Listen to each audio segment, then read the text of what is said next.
И него да славя. Тя свършва. Пей още един път.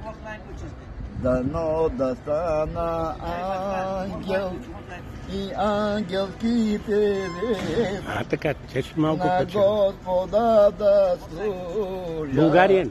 Да му пея от сърце. Дано да стана ангел и ангелски певец. На Господа да служа, да се моля всякога.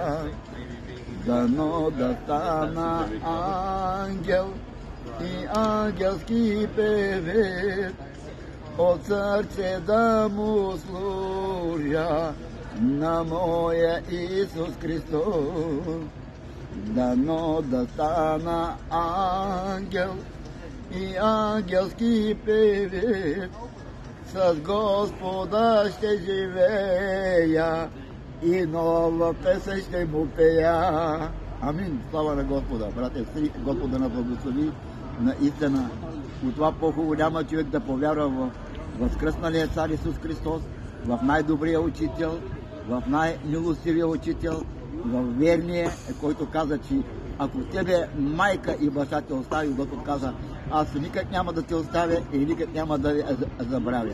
Умолявам ви, братя и сестри, и не забравяйте, молете се, тук сме с още един брат в Лондон и той да казва, Колю, молете се за нас, с Божията воля, че духът на Господа на употреби, да се покайват хора, да приемат Господа, за да живеят разумен и мъдър живот на земята.